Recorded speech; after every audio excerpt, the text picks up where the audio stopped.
शहर के जाने माने रईस हीराचंद और उनकी पत्नी सुजाता की चमचमाती महंगी कार बंगाल की एक पुरानी बस्ती की सुनसान गली में एक बेरौनक से पुराने मकान के बाहर आकर रुकती है। सुजाता, ये तुम मुझे किस जगह लेकर आई हो? ये तो कोई गरीबों की बस्ती लगती है। यहाँ ऐसा क्या है? हीराचंद के कुछ भी समझ में नहीं आ रहा था कि सुजाता उसे ऐसी अजीब सी जगह क्यों लाई है, जिस मकान में दिन में भी अंधेरा दिख रहा था और धुआं उठ रहा था। आप मेरे साथ अंदर चलिए, सब समझ जाएंगे। यहाँ हमारी हर समस्या का समाधान मिलेगा। सुजाता और हीराचंद आशंकित कदमों से उस मकान में दाखिल होते हैं। तभी उन्हें किसी महिला की बाहरी आवाज सुनाई पड़ती है। चले आओ, चले आओ। हीराचंद ने देखा कि उस मकान के अंदर अंधेरा था। अचानक हीराचंद की निगाह एक कमरे की ओर पड़ी, जिसके अंदर हल्की हल्की सी रोशनी आ रही थी और उस कमरे के अंदर से धुआं उठ रहा था। शायद उस कमरे के अंदर आग जल रही थी। है? ये किसकी आवाज है? यहाँ इतना अंधेरा क्यों है और ये धुआं कैसे उठ रहा है? मेरा तो यहाँ दम घुट रहा है। सुजाता और हीराचंद धीरे धीरे कदमों से उस कमरे के अंदर चले गए। अंदर वाले कमरे में बिखरे बाल वाली एक खूबसूरत सी बूढ़ी औरत सामने जल रही आग में एक मुर्गी की गर्दन काटकर उसका खून गिरा रही थी और मुर्गी का शरीर छटपटा रहा था। ये देखकर सुजाता को उबकाई आने लगी। हीराचंद ने सुजाता की ओर देखकर कहा, तुम ही मुझे यहाँ लेकर आई हो और खुद ही घबरा रही हो। कौन है ये भयानक सी शक्ल वाली औरत और हम यहाँ क्यों आए हैं? अचानक उस औरत ने एक झटके में मुर्गे की गर्दन धड़ से अलग कर दी। ये देखकर सुजाता के मुंह से चीख निकल गई और सेठ हीराचंद भी सहम गया। वो बहुत डरावना नजारा था। ये अघोरा ताई हैं। ये हमें अपनी काली तंत्र विद्या से संतान सुख प्रदान कर सकती हैं। इसलिए मैं आपको यहाँ लेकर आई हूँ। कैसी बात करती हो? जहाँ बड़े से बड़े डॉक्टर सफल नहीं हुए, वहाँ ये मामूली औरत क्या कर लेगी? हीराचंद की बात सुनकर अघोरी ताई ने गुस्से से हीराचंद की ओर देखकर कहा, नादान हीराचंद, काली विद्या में इतनी शक्ति है कि मरे को भी जिंदा कर दे। संतान पैदा कराना कौन सा मुश्किल है? तुम्हें मेरा नाम कैसे पता? क्या तुम सच में हमें संतान सुख दिला सकती हो? तुम जितनी दौलत मांगोगी मिल जाएगी, अगर ये संभव है तो। संतान का नाम सुनते ही हीराचंद की आंखों में चमक आ गई। वह संतान के लिए कुछ भी कर सकता था। तुम लोगों को मुझे एक नवजात शिशु लाकर देना होगा। मैं उस शिशु की बलि चढ़ा दूंगी और फिर वही शिशु तुम्हारे घर में फिर से जन्म लेगा। नवजात शिशु की बलि का नाम सुनते ही सुजाता और हरिचंद डर के मारे सिहर गए, पर उनकी आंखों में उनकी संतान का सपना ज्यादा बड़ा था। वो सब करने को तैयार थे। अघोरा ताई, आप जैसा कहेंगे हम वैसा करेंगे।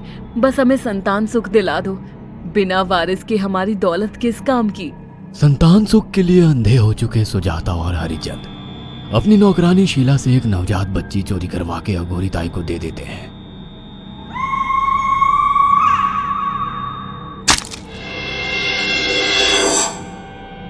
उस शिशु की बलि से सुजाता गर्भवती हो जाती है। देखा आपने अघोरा की तंत्र शक्ति? मुझे उस पर पूरा भरोसा था। चलो चलकर उन्हें धन्यवाद कहते हैं। हीराचंद और सुजाता अघोरा ताई के पास पहुंचते हैं। वो दोनों बहुत खुश थे और अघोरा पर उन्हें अंधविश्वास हो गया था। अघोरा ताई, आप महान तंत्रिका है। आपने वो चमत्कार कर दिखाया जो बड़े बड़े डॉक्टर नहीं कर सके। ये काली विद्या है बेटा। अगर तुम दोनों चाहो तो मैं इस विद्या से तुम दोनों को हमेशा के लिए जवान बना सकती हूँ। क्या सच में ऐसा संभव है? हाँ बिल्कुल, पर इसके लिए तुम्हें जवान लड़के और लड़कियों की बलि चढ़ानी होगी। तुम उन्हें यहाँ तक लाओ, बाकी मैं देख लूंगी। जवान रहने की लालच में अंधे सुजाता और हरिचंद एक अनाथ आश्रमों से हर रोज एक लड़की या लड़के को गोद लेने के बहाने अघोरी के पास बलि चढ़ाने ले जाने लगे। और एक दिन अघोरी ताई ने हीराचंद और सुजाता से इंसानी मांस खाने को कहा। पूरी तरह से इंसान से हैवान बन चुके अब वो दोनों इंसानी मांस खाने के लिए तैयार भी हो गए। ये गर्म खून और मांस खाकर तुम लोगों की उम्र भी बढ़ जाएगी। खाओ इसे। हाँ, सच में ये इंसानी मांस बड़ा स्वादिष्ट है। अघोरा ने अपनी बातों में फंसाकर सुजाता और हरिचंद को नरभक्षी बना दिया था। वो तीनों हर दिन बलि चढ़ाकर खून पीकर मांस खाने लगे। नौकरानी शीला भी नए शिकार लाने में उनकी मदद करती थी, मगर एक दिन शीला को शिकार नहीं मिला। मेम साहब, आज एक भी शिकार हाथ नहीं लगा और मैं बहुत थक गई हूँ और घर जाकर थोड़ा आराम करना चाहती हूँ। कोई बात नहीं शीला, एक छोटा सा काम है, तुम हमारे साथ चलो, लौटते में हम तुम्हें घर छोड़ देंगे। जी मेम साहब। शीला नहीं जानती थी कि शिकार नहीं मिलने से सुजाता और हरिचंद अंदर से बौखला गए थे और उनके दिमाग में एक शैतानी चाल चल रही थी। सुजाता, ये बेहोशी की दवा है। शीला के कार में बैठते ही तुम उसे सुंघा देना। आज हमें इसी की बलि देनी होगी। इसने हमारे यहाँ का बहुत खाना खाया, अब हम लोग इसे खाएंगे। वैसे भी ये आगे चल के हमारे लिए खतरा बन सकती थी। कार में बैठते ही सुजाता शीला को बेहोश कर देती है और वो लोग सीधे अघोरी ताई के यहाँ पहुंच जाते हैं, जहां अघोरी ताई शीला की बलि चढ़ा देती है और तीनों मिलकर उसे नोच कर खाते हैं। अघोरी ताई, हमको बलि चढ़ाते हुए पूरा 1 साल हो गया है। हमारा बेटा भी साल भर का हो चुका है। अब और कितनी बलि देनी होगी? बस एक आखिरी क्रिया और बची है, उसके बाद तुम दोनों हमेशा के लिए जवान हो जाओगे। कैसी क्रिया अघोरा ताई? 3 दिन बाद सूर्य ग्रहण है, हमें पास के घने जंगल में एक विशेष क्रिया करनी होगी। उसके बाद तुम लोग कभी बूढ़े नहीं होगे। कितना अच्छा होगा, हम हमेशा जवान रहेंगे और सालों साल तक अपनी दौलत से ऐश करेंगे। हाँ, सच कहा। अघोरा ताई ने हमारे हर सपने पूरे कर दिए।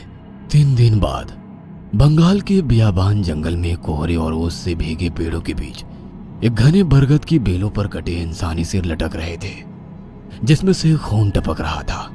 काले जादू का सामान भी रखा था। कितनी भयानक जगह है ये, हर तरफ कटे हुए सर लटक रहे हैं। थोड़ी देर में सब समझ जाओगे। बैठ जाओ और मेरे साथ ये मंत्र दोहराओ। अघोरा, ये किन लोगों की कटी हुई गर्दनें हैं? आप यहाँ क्या करने वाली हो? हीराचंद की बात सुनकर अघोरा जोर जोर से हंसने लगी और उसने एक शैतानी हंसी हंसते हुए हीराचंद की ओर देखकर कहा, तुम जैसे ही लोगों ने अपनी इच्छाओं को पूरा करने के लिए इन लोगों की बलि चढ़वाई है और फायदा उठाया है। अब तुम दोनों आंखें बंद करके यहाँ बैठ जाओ और मेरे साथ मंत्रों को दोहराते जाओ। अघोरा ने सुजाता और हरिचंद को वशीकरण मंत्र और काले जादू के इस्तेमाल से सम्मोहित कर दिया और देखते ही देखते वो एक भयानक डायन में बदल गई और चीखती हुई बोली, अब मैं तुम दोनों की बलि चढ़ाकर अमर हो जाऊंगी, क्योंकि तुम लोगों ने 100 लोगों की बलि का खून पिया है। देखते ही देखते उस डायन ने फरसे से एक एक करके सुजाता और हरिचंद की गर्दन काटकर जल रही आग में बलि चढ़ा दी और उनका गर्म खून पीने लगी। जब तक तुम जैसे मूर्ख और लालची लोग अपने फायदे के लिए दूसरों को मेरे पास लाते रहेंगे, मैं उनका फायदा उठाकर ऐसे ही उनकी बलि चढ़ाती रहूंगी। दरअसल अघोरा एक डायन थी और अपना स्वार्थ पूरा करने के लिए उसने हीराचंद और सुजाता की लालच का फायदा उठाकर उनकी भी बलि चढ़ा दी। बुरे काम का बुरा ही नतीजा मिलता है। अगर आपको हमारी ये कहानी पसंद आई हो तो इसे लाइक और शेयर करना ना भूलें।